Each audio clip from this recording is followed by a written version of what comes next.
Hello વિદ્યાર્થી મિત્રો, આપ સૌનું આપને યુટ્યુબ ચેનલ પર હાર્દિક સ્વાગત છે.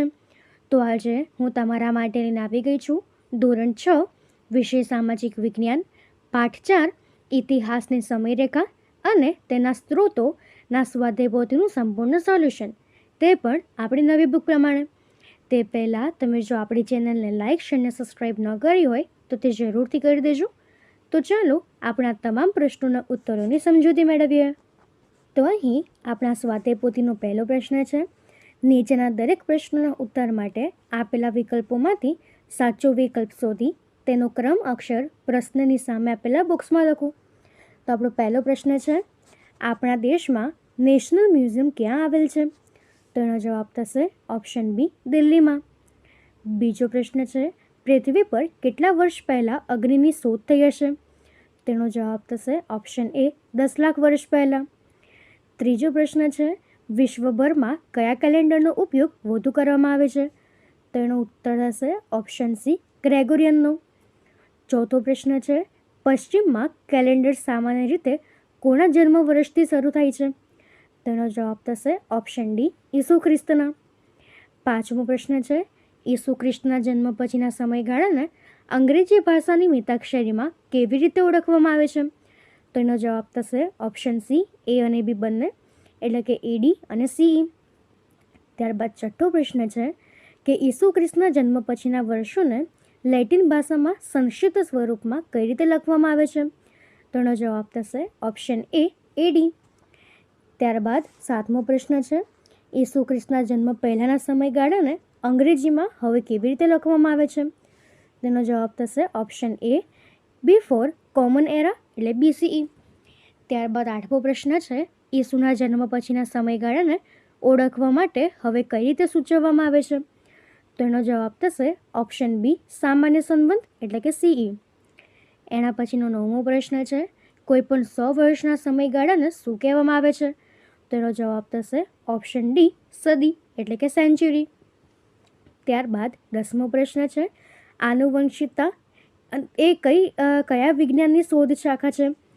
તો એનો જવાબ થશે ઓપ્શન સી, જીવ વિજ્ઞાનની. 11મો પ્રશ્ન છે, શરૂઆતમાં આદિમાનવને કોના તરફથી અનેક પડકારોનો સામનો કરવો પડ્યો હતો? તો એનો જવાબ થશે ઓપ્શન ડી, કુદરત તરફથી. ત્યારબાદ 12મો પ્રશ્ન છે, આદિમાનવે અનાજ ઉગાડવાની શરૂઆત ક્યારથી કરી હતી? તેનો જવાબ થશે ઓપ્શન બી, સ્થાયી જીવન શરૂ કર્યા બાદ. તો એના પછીનો 13મો છે કે સ્થાયી જીવન બાદ આદિમાનવ સમૂહમાં કઈ જગ્યાએ રહેવા લાગ્યો હતો? તો ઓપ્શન એ, નદી કિનારે. ધાતુઓના ઉપયોગની તકનિકની શરૂઆત કઈ ધાતુથી થઈ હતી? તેનો જવાબ થશે ઓપ્શન બી, તાંબાથી. કરોડો વર્ષ પહેલાંના વૃક્ષો, પ્રાણીઓ અને માનવતાના અવશેષોનો અભ્યાસ કરનાર વ્યક્તિ કઈ રીતે ઓળખાય છે? ઓપ્શન બી, જીવશ્યામ વિજ્ઞાની. તો હવે એના પછીનો આપણો પ્રશ્ન બીજો છે કે યોગ્ય શબ્દ કે અંક વડે નીચેના વિધાનોની ખાલી જગ્યા પૂરો. તો એ આપણને પહેલું આપ્યું છે કે ઇતિહાસની સમયગણનામાં ભારત 1947માં સ્વતંત્ર થયું હતું. તેને સંક્ષિપ્ત 1947 સીઈ તરીકે ઓળખવામાં આવે છે. બીજો પ્રશ્ન છે, ઇતિહાસમાં સમયગણના માટે ગૌતમ બુદ્ધના જન્મ વર્ષને સંક્ષિપ્તમાં 560 બીસી તરીકે ઓળખવામાં આવે છે. સમયરેખા ચોક્કસ સમયગાળાને આવરી લેતા વર્ષો અને ઘટનાઓનો ક્રમ દર્શાવે છે. ગૌતમ બુદ્ધનો જન્મ મહાન અશોકની આગળ કે પાછળ થયો હતો તે સમયરેખાની મદદથી સારી રીતે જાણી શકાય છે. ઐતિહાસિક ઘટનાઓને તારીખ કે વર્ષ જોયા વિના પણ કયા ક્રમમાં બને છે તે સમયરેખાની મદદથી જાણી શકાય છે. 10 વર્ષના સમયગાળાને દાયકો કહેવામાં આવે છે. આપણો દેશ 20મી સદીના સમયગાળામાં આઝાદ થયો ગણાય છે. એના પછીનો 8મો પ્રશ્ન છે કે સહસ્ત્રાબ્દીમાં 1000 વર્ષનો સમાવેશ થાય છે. મહિનાના દિવસો સાથે સંકળાયેલ ખગોળશાસ્ત્રીય આંકડાઓથી માહિતી આપનાર પુસ્તકને પંચાંગ કહેવામાં આવે છે. વંશાવલી અને લોકવાયકા એ ઇતિહાસ જાણવાના સ્ત્રોતમાં મૌખિક સ્ત્રોત ગણાય છે. હસ્તપત્ર, સિક્કાઓ, સ્મારકો, ભૂષણો વગેરે ઇતિહાસ જાણવાના પુરાતત્વીય સ્ત્રોત છે. માનવ સમાજ અને સંસ્કૃતિઓનું અધ્યયન કરાવનારને માનવ વિજ્ઞાનીઓ કહેવામાં આવે છે. તો હવે એના પછીનો આપણો પ્રશ્ન 3 છે કે નીચેના વિધાનોમાંથી ખરા વિધાન સામે સાચાની અને ખોટા વિધાન સામે ખોટાની નિશાની કરો. તો આપણો પહેલો વાક્ય છે, ભૂતકાળને સમજવાથી આપણને વર્તમાન વિશ્વને સમજવામાં મદદ મળશે. તો આ વિધાન સાચું છે. બીજું, ભૂસ્તરશાસ્ત્રીઓ પૃથ્વીના ભૌતિક સ્વરૂપોનો અભ્યાસ કરે છે. તો આ વિધાન પણ સાચું છે. દરેક સમાજ અને સંસ્કૃતિની સમયની ગણતરી કરવાની પદ્ધતિ સરખી હોય છે. તો આ વિધાન ખોટું છે. પશ્ચિમમાં કેલેન્ડર સામાન્ય રીતે ગૌતમ બુદ્ધના જન્મ વર્ષથી શરૂ થાય છે. તો આ વિધાન ખોટું છે. વિશ્વભરમાં યહૂદી કેલેન્ડરનો ઉપયોગ કરવામાં આવે છે. તો આ વિધાન પણ ખોટું છે. સામાન્ય સંવત પૂર્વેની ટૂંકમાં BCE તરીકે સૂચવવામાં આવે છે. તો આ વિધાન સાચું છે. શરૂઆતથી જ આદિમાનવ સમૂહમાં સ્થાયી જીવન જીવતો હતો. તો આ વિધાન ખોટું છે. આદિમાનવનો જીવવા માટે ખાદ્ય છોડ અને ફળોના સંગ્રહ તરીકે શિકાર પર નિર્ભર હતા. તો આ વિધાન સાચું છે. એના પછીનું 9મું વિધાન છે કે પથ્થરની સુધારેલી કુહાડીઓ અને દાળતીર અને અન્ય સાધનોના નિર્માણથી આદિમાનવનું જીવન સરળ બન્યું હતું. તો આ વિધાન સાચું છે. આપણે 20મી સદીના મધ્યમાં આઝાદી મળી હતી. તો આ વિધાન પણ સાચું છે. સામાન્ય સંવત પૂર્વેની બીજી સદીનો સમયગાળો એટલે 300 BCE થી 201 BC ગણી શકાય. તો આ વિધાન ખોટું છે. એક સમયે પૃથ્વી ખૂબ ઠંડી હતી, તેથી તે સમયને પાષાણયુગ કહેવાય છે. આ વિધાન ખોટું છે. હિમયુગ એટલે કે આઈસ એજ લગભગ 5000 વર્ષ અગાઉથી 2000 વર્ષ પૂર્વે BCE સુધી ચાલ્યા હશે. તો આ વિધાન ખોટું છે. જીવવા યોગ્ય પરિસ્થિતિમાં સુધારો થતાં માનવે એક સ્થળે વસવાટ કરવાનું શરૂ કર્યું. તો આ વિધાન સાચું છે.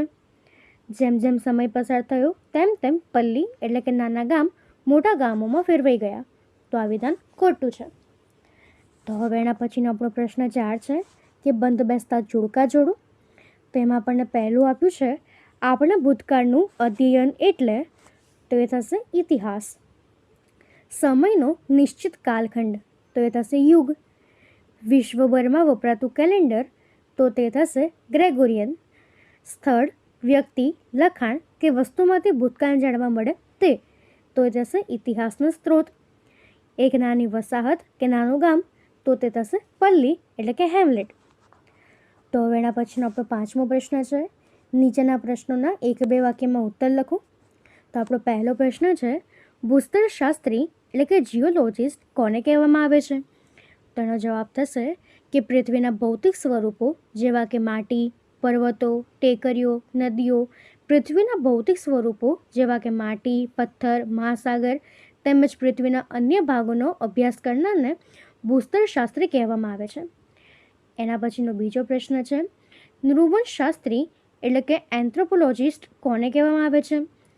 તો એનો ઉત્તર થશે, માનવ સમાજ અને સંસ્કૃતિઓની પ્રાચીન કાળથી અત્યાર સુધીની વિવિધ બાબતોનો અભ્યાસ કરનારને નૃવંશશાસ્ત્ર કહેવામાં આવે છે. ત્રીજો પ્રશ્ન છે, પુરાતત્વવિદ એટલે કે આર્ચોલોજિસ્ટ કોને કહેવામાં આવે છે? વનસ્પતિ, પ્રાણીઓ, ઓજાર, માણસો, વાસણો, મૂર્તિઓ, હાડકાં, માણસના દાંત, રમકડાં, બળેલા અનાજ, ઈંટો જેવા પદાર્થોને પૃથ્વીમાંથી ઉત્ખનન એટલે કે ખોદકામ કરીને અભ્યાસ કરનારને પુરાતત્વવિદ કહેવામાં આવે છે. ચોથો પ્રશ્ન છે, કેલેન્ડરનો ઉપયોગ કેમ કરવામાં આવે છે? તો તારીખ, તિથિ, વાર જેવી બાબતોની ગણતરી કરવા અને જાણકારી મેળવવા માટે કેલેન્ડરનો ઉપયોગ કરવામાં આવે છે. 5મો પ્રશ્ન છે, જીવાશ્મ વિજ્ઞાની કોને કહેવામાં આવે છે? તો એનો ઉત્તર થશે, લાખો વર્ષ પહેલાંના વૃક્ષો, પ્રાણીઓ અને માનવના અવશેષોનો અભ્યાસ કરનારને જીવાશ્મ વિજ્ઞાની કહેવામાં આવે છે. 6થો પ્રશ્ન છે, ઈસવીસન પૂર્વે એટલે બિફોર ક્રિસ્ટ BCને હવે કેવી રીતે દર્શાવવામાં આવે છે? તો ઈસવીસન પૂર્વે બિફોર ક્રિસ્ટ BCને હવે સામાન્ય સંવત પૂર્વે એટલે બિફોર કોમન એરા BCE તરીકે ઓળખવામાં આવે છે. ત્યારબાદ 7મો પ્રશ્ન છે, ઈસવીસન એનો ડોમી એટલે કે ADને હવે કેવી રીતે દર્શાવવામાં આવે છે? તો ઈસવીસન એનો ડોમિની ADને હવે સામાન્ય સંવત કોમન એરા CE તરીકે દર્શાવવામાં આવે છે. કઈ કઈ ખગોળશાસ્ત્રીય ઘટનાઓ પંચાંગમાંથી જાણી શકાય છે? તો સૂર્યગ્રહણ, ચંદ્રગ્રહણ, સૂર્યોદય અને સૂર્યાસ્ત જેવી ખગોળશાસ્ત્રીય ઘટનાઓનો ચોક્કસ સમય પંચાંગમાંથી જાણી શકાય છે. ઇતિહાસના સ્ત્રોત એટલે શું?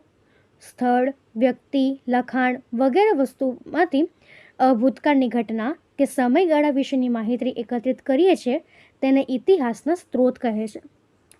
10મો પ્રશ્ન છે, ઇતિહાસ જાણવાના સ્ત્રોત કયા અને કેટલા પ્રકાર છે અને કયા કયા? તો ઇતિહાસ જાણવાના સ્ત્રોતના 4 પ્રકાર છે: મૌખિક સ્ત્રોત, સાહિત્યિક સ્ત્રોત, કલાત્મક સ્ત્રોત અને પુરાતત્વીય સ્ત્રોત. આપણો 11મો પ્રશ્ન છે કે ઇતિહાસના સ્ત્રોત કયા કયા છે? 5 ઉદાહરણ આપો. તેનો જવાબ થશે સિક્કાઓ, ગ્રંથો, કપડાં, આભૂષણ, સ્મારકો, શસ્ત્રો, ચિત્ર, તાડપત્ર અને ભોજપત્ર જેવી હસ્તપત્ર, શિલાલેખો વગેરે ઇતિહાસના સ્ત્રોત કહેવામાં આવે છે. ત્યારબાદ 12મો પ્રશ્ન છે, સાહિત્યિક સ્ત્રોતોમાં કયા કયા સ્ત્રોતોનો સમાવેશ થાય છે? તેનો ઉત્તર થશે ધાર્મિક અને ઐતિહાસિક ગ્રંથો, પુસ્તકો, ઐતિહાસિક લેખો, વાર્તા સંગ્રહો, વૈજ્ઞાનિક અને તકનીકી ગ્રંથો, પ્રવાસ વર્ણનનો ડાયરીઓ વગેરેના સાહિત્ય સ્ત્રોતોમાં સમાવેશ થાય છે. ત્યારબાદ 13મો પ્રશ્ન છે, માનવ જીવનનું અસ્તિત્વ લગભગ કેટલા વર્ષોથી પૃથ્વી પર છે? અથવા પૃથ્વી પર આશરે કેટલા વર્ષોથી માનવ જીવન જોવા મળે છે? તેનો ઉત્તર થશે માનવ જીવન લગભગ 3 લાખ વર્ષ પહેલાંથી પૃથ્વી પર અસ્તિત્વ ધરાવે છે. 14મો પ્રશ્ન છે, આદિમાનવ શા માટે સતત ખોરાક અને આશ્રયની શોધમાં રહેતો? તેનો જવાબ થશે કે આદિમાનવ જીવવા માટે ખાદ્ય છોડ, ફળ અને શિકારીની શોધમાં સતત રહેતો અને તેનો સંગ્રહ કરતો. કુદરતી આપદાઓથી બચવા માટે તે આશ્રય એટલે કે રહેઠાણની શોધમાં પણ સતત રહેતો હતો. તો હવે એના પછીનો 15મો પ્રશ્ન છે, આદિમાનવ કેવા પ્રકારના રહેઠાણમાં રહેતો હતો? તો આદિમાનવ પથ્થરની ગુફાઓ, વૃક્ષ અને પથ્થરની મદદથી બનાવેલી કામચલાઉ રહેઠાણોમાં રહેતો હતો. 16મો પ્રશ્ન, આદિમાનવનું જીવન સરળ કેવી રીતે બન્યું હતું? તો અગ્નિની શોધ અને ઉપયોગ કરવાની રીત, સુધારેલ પથ્થરની કુહાડીઓ અને અણીદાર તીર જેવી સાધનોના નિર્માણથી આદિમાનવનું જીવન સરળ બન્યું. પૃથ્વી પર હિમયુગ નિર્માણ થવાનું કારણ જણાવો. તેનો જવાબ થશે પૃથ્વી પર લાંબા સમયગાળા દરમિયાન વાતાવરણમાં અનેક ફેરફાર થવાથી પૃથ્વી ખૂબ ઠંડી બની અને તેનો મોટો ભાગ બરફથી ઢંકાયેલો એટલે કે હિમાચ્છાદિત રહ્યો.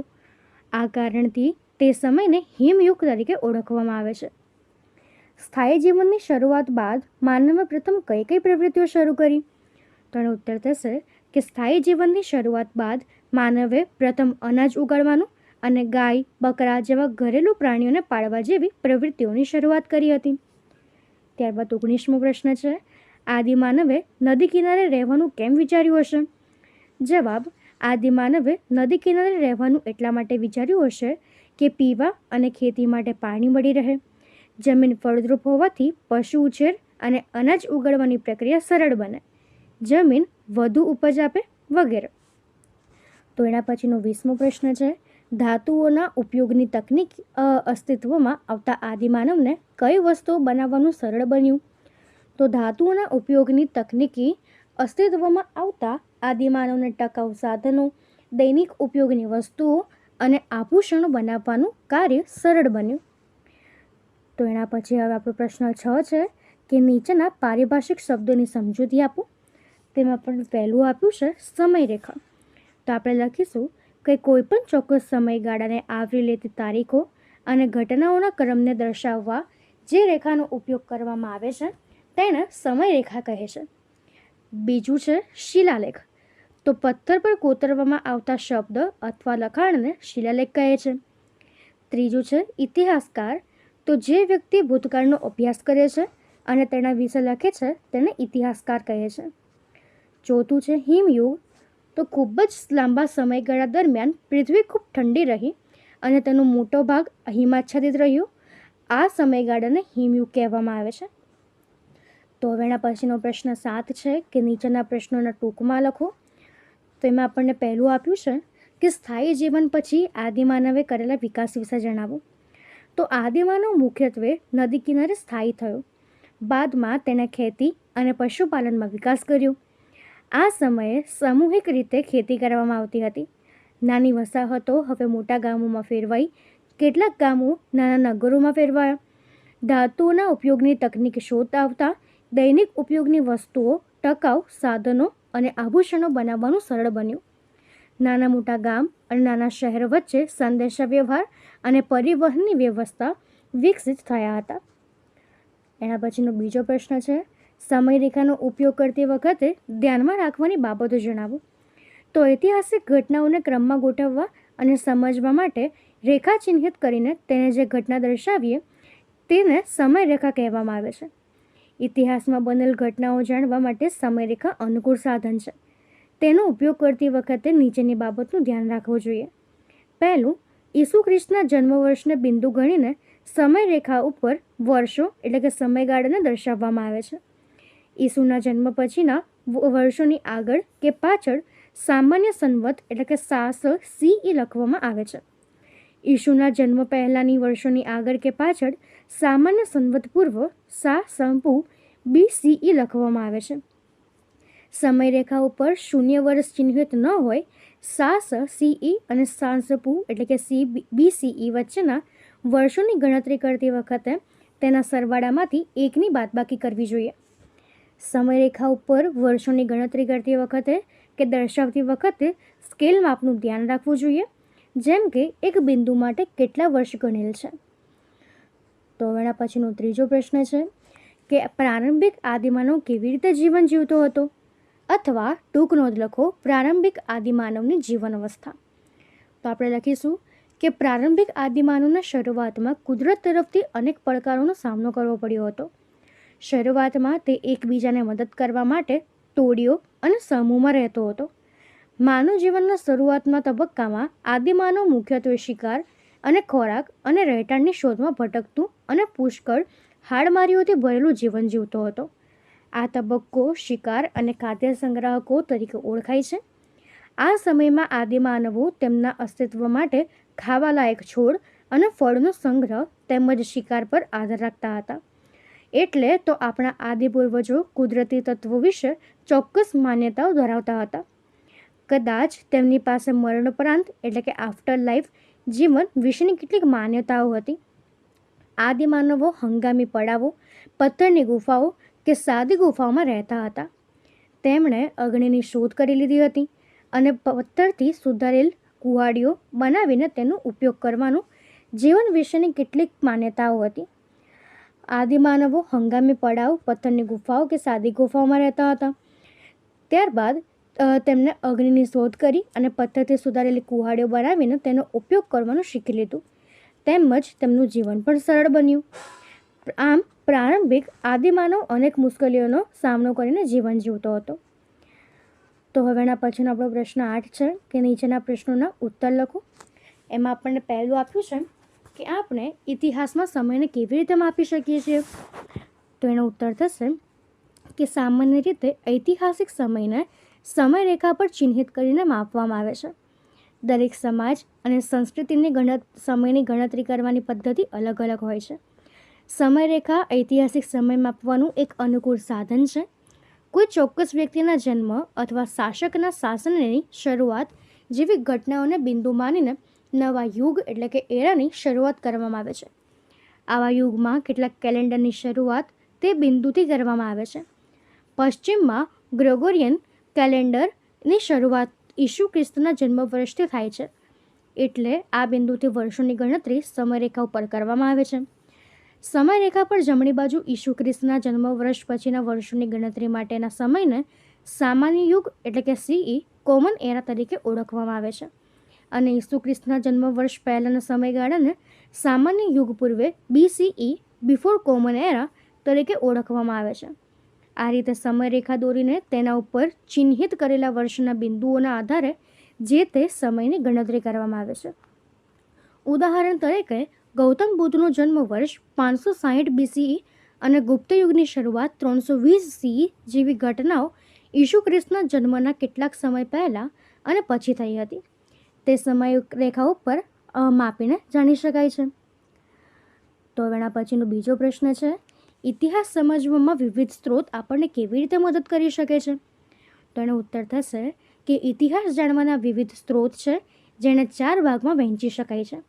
પહેલું મૌખિક સ્ત્રોત, બીજું સાહિત્યિક સ્ત્રોત, ત્રીજું કલાત્મક સ્ત્રોત અને ચોથું પુરાતત્વીય સ્ત્રોત. આ સ્ત્રોતો આપણને ઐતિહાસિક સમજવામાં નીચે મુજબને ઉપયોગી છે.